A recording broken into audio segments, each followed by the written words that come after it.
Hi to everyone and welcome to our channel, Horizons Tomorrow.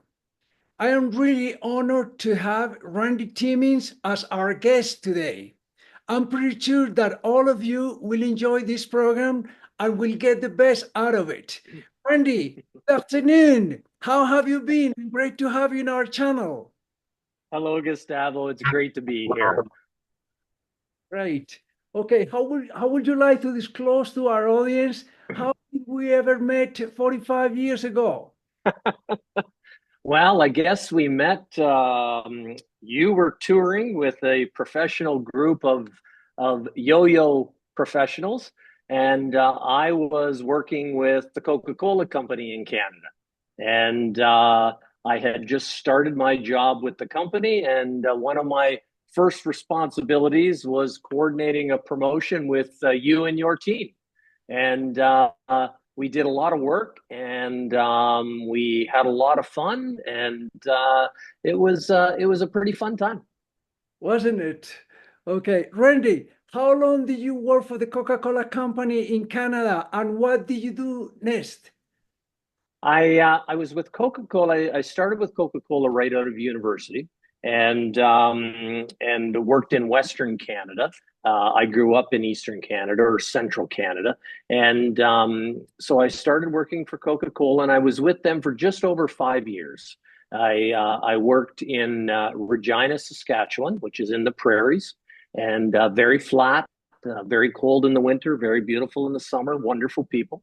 And then I was in the Toronto market, which is Canada's largest market, and I worked in the national accounts division in looking after the cold drink segment. So looking after the McDonald's of the worlds and some larger accounts, some developing accounts, new business development, that type of thing, and after that, I worked with an entrepreneurial group in Toronto that in Canada, radio station licenses are fairly stringently regulated, and there are very few new licenses that become available. And we decided to apply for one. And as you may well know, Toronto is a very multicultural city, and we had applied for when you apply for a license, you have to propose formats and community benefits and such. And we had applied for an urban R&B rhythm and blues station that would have particular appeal to baby boomers, but also to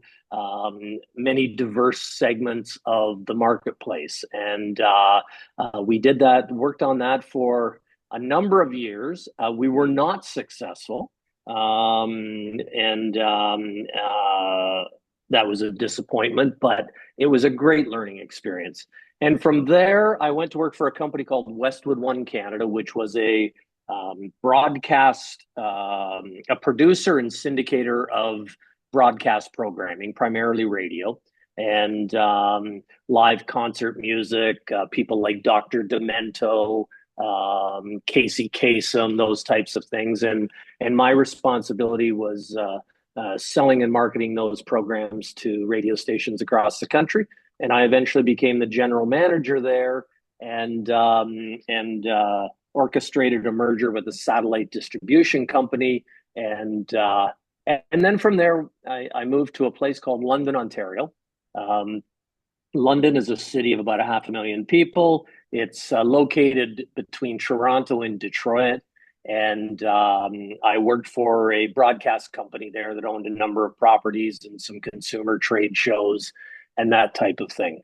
And I did that for about 5 years before I started my own business. How about that? How about that? You just mentioned something that touched my heart, and it was obviously the Queen City of Regina in Saskatchewan. Huh? And once upon a time, you mentioned to me by looking through your window, and you said that it's 0 degrees, which is not too bad.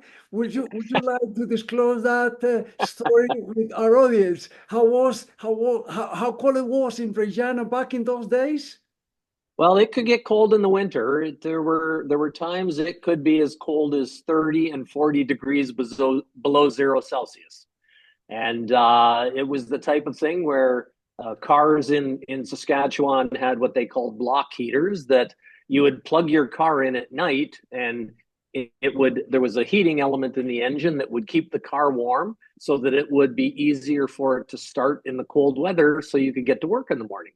And so it was an interesting place. It was very, very cold. There were times that there were weather warnings, like you might get weather warnings about how hot the sun could be. We would get weather warnings about the fact that you could cause some damage to your lungs if you breathed in that really cold air. And so it was an interesting time. Sure, sure, sure. Being the founder of your marketing agency, what big challenges did you found back then? Hmm. Um, well, there were lots of challenges, Gustavo. I mean, I think like any young entrepreneurs, probably the biggest challenge is simply making a decision that it's something that you want to do. And once you've made that decision, then you can start to put the pieces together. And we were very sophisticated. There were two of us, my business partner and I.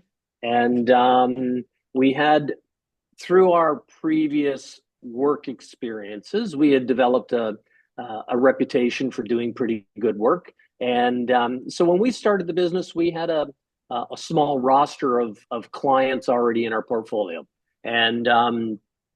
And they were very generous to us. They were very good. They demanded good work, but there's something about starting a business that I think your customers and even your suppliers, they're rooting for you. They want you to succeed. And they will do things to help you succeed, such as pay their bills on time. And you notice over the years, as you become more successful, they might take a little longer than 15 or 20 or 30 days to pay you. And as you get more successful, they might take 60 days to pay you. So there's all of those types of things. But it was an interesting process to go through to start a business. And in hindsight, we did a lot of the things that we then counseled other people to do in how they started or operated their businesses. Wow. How did you and your team manage to be one of the most well-known and respected agencies in Canada? Well, I think I always used to tell my team, practice the manners that your mother taught you. And that's be nice, be honest, return your phone calls, return your messages. And I think that there's some truth to that. And I also think when I started my career with Coca-Cola, I was in sales, and I didn't think I liked sales because it has that, we all have that reputation, or we know of that reputation of people trying to sell you things you don't want. And the reality is that that's not really sales. Sales is truly marketing. It's giving people what they need or what they want. Well, you are able to achieve your organizational objectives. And so, we made calls. We talked to people. When we needed business, we went and saw people. And if you go see people, good things happen. And then you have to do the work. And so the other part of the equation, and what my business partner, Joe Farina, was particularly adept at, and in addition to being a creative, very capable creative, he was also a great business operator, and he understood the importance of process. And so from very early on, we had very defined processes that we followed that enabled us to do the work well and do it efficiently and eventually profitably.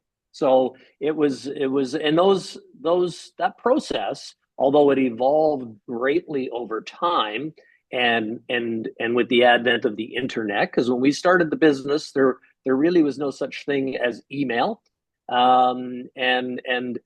Email and digital communication became the backbone of our process and our system.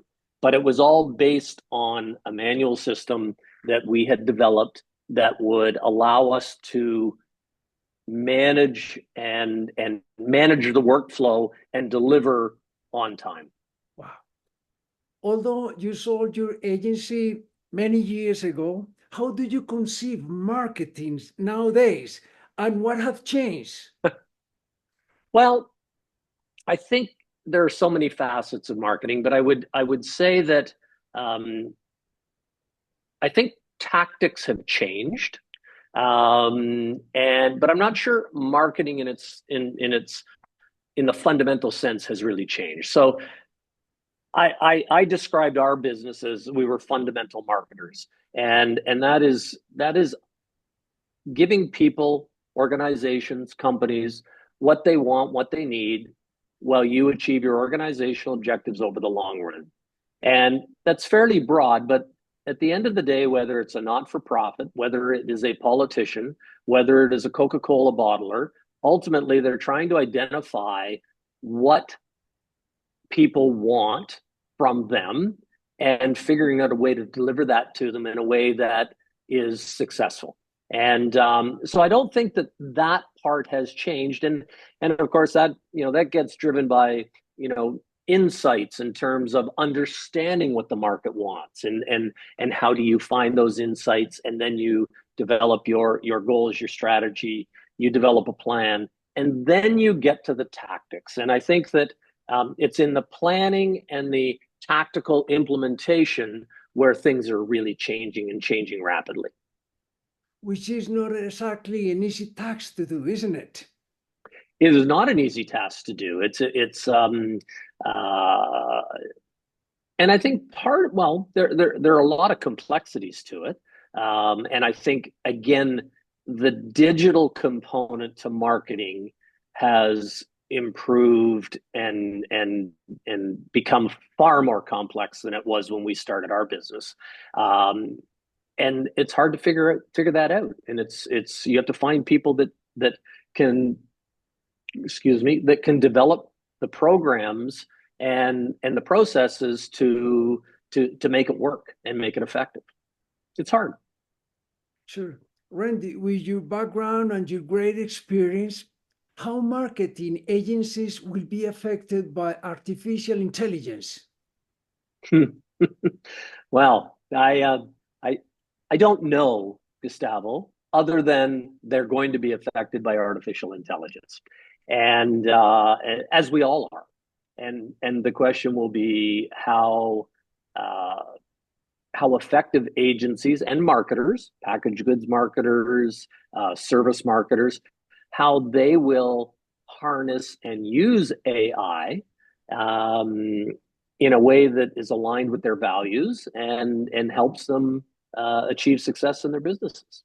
And I don't know exactly how that's going to unfold. As you know, there are a lot of smart people out there having lots of discussions about the ethics around artificial intelligence. And you can imagine from a creative perspective, things that you would either have to create on your own, or you would have to license imagery from a provider. All of a sudden, perhaps you can go on to a digital source and you can find those images somewhere else.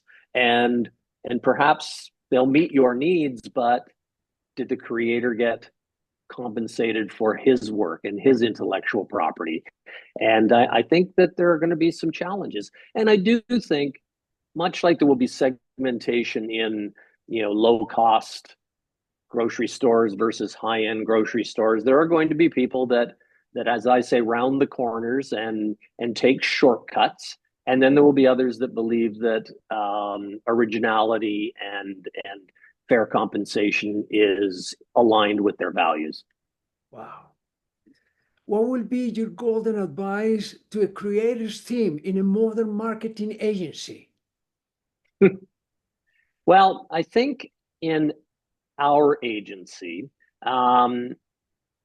we would say that we were not an ad agency, and we were not a promotional house. We were not a PR firm. We were a marketing consultancy. We were a marketing agency first. And if the plan called for particular tactics, we had the ability to deliver on those tactics, either in-house, proprietary, or through partnerships with other people. So I think my advice to people in the creative services is they need to be marketers first. They need to understand the concept of marketing. They have to endorse it, and they have to understand how what they do contributes to the process. And I think the same advice goes to marketers, that they have to understand the value of creativity and design, and that it really does make a difference. And we know that there are people that don't believe in that. We see it every day. One of the things that I always find interesting is that we are quicker to recognize bad design and bad creative than we are to recognize good design and good creative. And I think that speaks to I think good design and good creative is working without it being disruptive.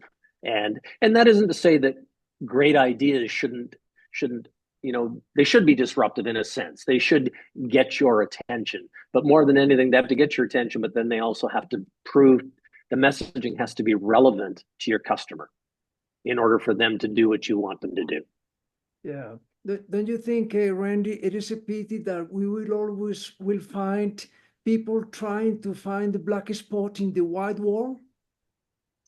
Sure. Yeah, absolutely. But it's a fine line of finding, we in Canada we'll use the term thick ice. It's always good if the water freezes over, it's good to be on thick ice. And you have young people in the profession that they're a little risk adverse, because they're more likely to get rewarded for successes than they are for failures. So you tend to be a little risk adverse in taking chances. And so they find thick ice solutions. And that's when you get a rather generic presentation of car dealerships and car retailers sort of doing exactly the same thing.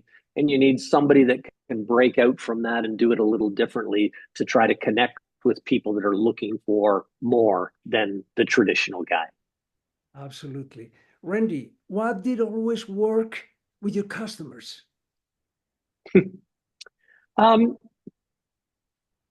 not sure that we were ever in a situation where we had something that always worked with our customers, other than our organization, and I believe every organization needs to have a strategic marketing direction. And part of that, a fundamental part of that, is having a brand. And a brand isn't a logo. It's not a tagline. It's not a piece of advertising creative. I always say, a brand is what people say about you when you're not in the room. It's who you are. And you have a brand, whether you set out to create a brand or nurture a brand, you have a brand. It's your reputation. And I think for us, we talked about our tagline, if you will, was business development through effective marketing. And the message was really, you have to be an effective marketer in order to succeed in developing your business.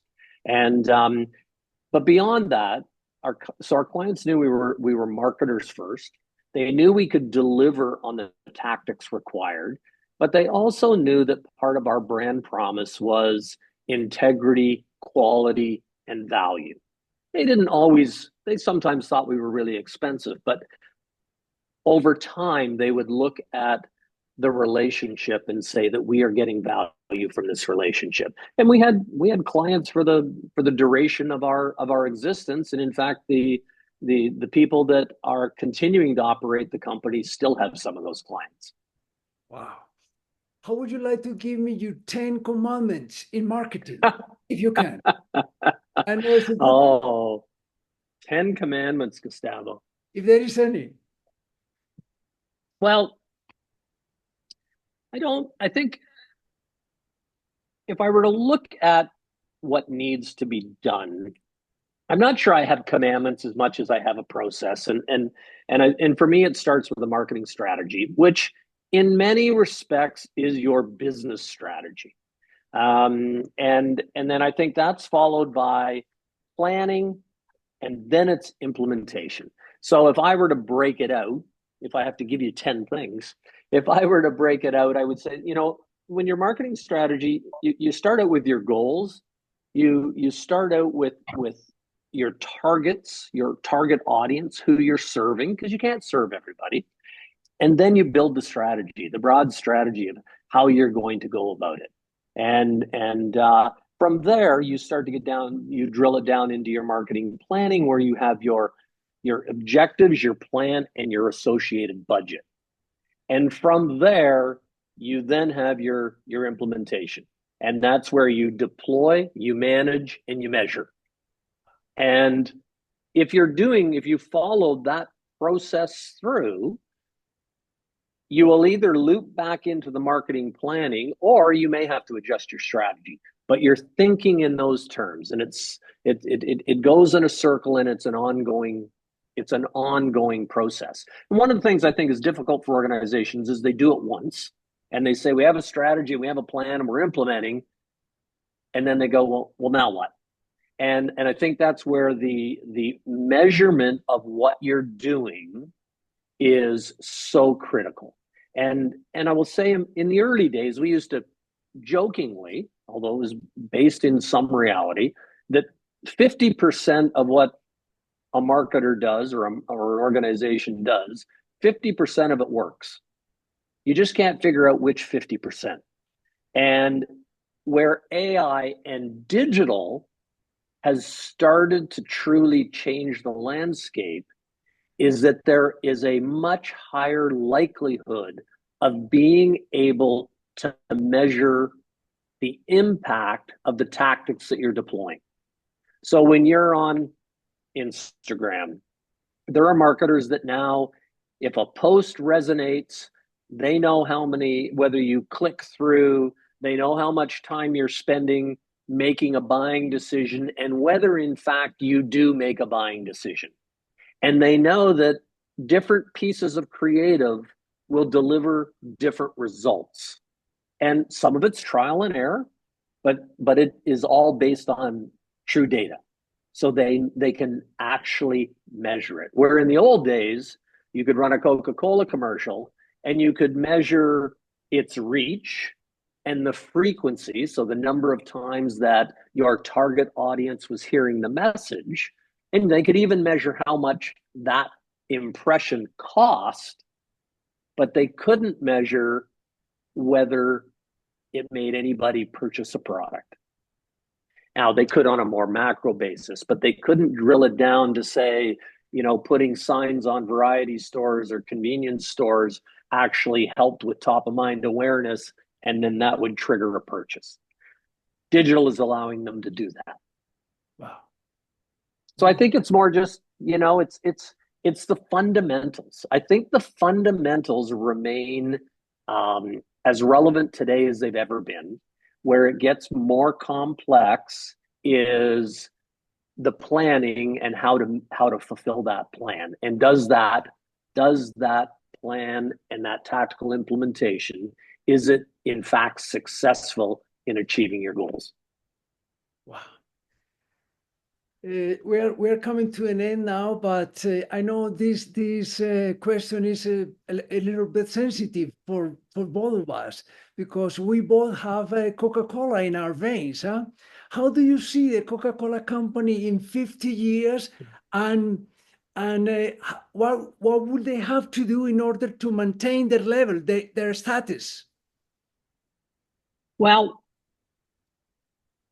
certainly the landscape, the soft drink and the beverage landscape has changed pretty dramatically since you and I were doing what we were doing. But the Coca-Cola company has a long record of great success in being a packaged goods marketer.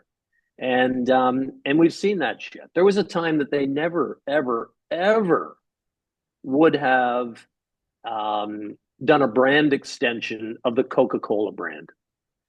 Yet there's Diet Coke, there's caffeine-free Diet Coke, there's Coke Zero, there's Cherry Coke, there's Vanilla Coke, there's, in Canada, there's, Quebec maple syrup Coke. There's all kinds of things. And that's a response to identifying new markets, more diverse markets, more segmented markets, and developing products that appeal to that market. It's amazing to me, Gustavo, that in our country in particular, that the bottled water business is what it is. It's massive. The sport drink market. So Coca-Cola has been adept over the years at identifying those markets. So they are continually looking at results, and when the results dictate and the insights in looking at the marketplace, they then develop products and distribution strategies in order to effectively deliver to those markets. And they haven't always had. They've had some stumbles over the years. They were in the wine business that didn't work out very well with Taylor Wines. They've done that. There's the story of New Coke, which is a fascinating story that because they were good marketers, they recovered from that and probably came out stronger than they were when they went into that situation. So I see a bright future for Coca-Cola. I think they have some challenges. I think that they have strong values as an organization, but I think that they can do better.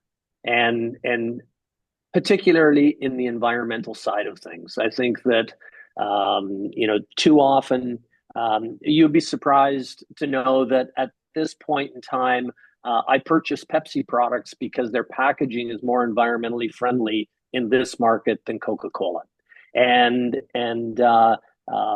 as you know, that's a pretty difficult thing for people like you and I that have Coca-Cola running in our veins. But recyclable paper packaging is a possibility, and you don't need to wrap plastic bottles or plastic or cans in plastic packaging. So I think there's things that they can do better, but they will. I think over time, again, when I talk about my concept of marketing, it's giving your stakeholders what they want and what they need while you achieve your organizational objectives over the long run. And too often we see people that are, so focused in the short term, and it's particularly difficult with public companies because they are measured on a quarter by quarter basis. But you need to look at the long term, and I think that Coca-Cola is a perfect example of a large multinational corporation that has done that. Wow, wonderful. Randy, it's been really a pleasure for me and for all our audience to have you here. I know you wouldn't done this for anybody else but for me, and I do want to thank you from the bottom. That is true. I do want to thank you from the bottom of my heart. How would you like to give the very last advice when you say goodbye? Well, I think that marketing is a fun thing to do. And within that scope, I would encourage young people to truly learn what marketing is and to develop their own. There are many definitions of marketing, and I think it's important to find what it means to you and use that as a foundation and a fundamental foundation as to what it is you want to do. It could be experiential, it could be public relations, it could be social media influencing. It can be all of those things, but they're all framed around the fundamentals of marketing. And it's an exciting space to work in. I think that there's stay in school. It's great education. It's great for critical thinking. Also think getting experience with a large packaged goods organization, it's a pretty smart thing to do. I tell people often that I don't have an MBA degree, but I kind of feel I do. I feel I got it at Coca-Cola. I learned some fundamentals that helped me define what my meaning of marketing was, and that's what built my company. And so I think it's a fun place to work, and can be very rewarding. Absolutely. Once again, Randy, thank you very much indeed. God bless you, and God bless all your family. To all of you. Thank you, Gustavo. more than welcome. To all of you, our watchers throughout the whole wide world, we'll see you soon in Horizons tomorrow. All the very best and good luck.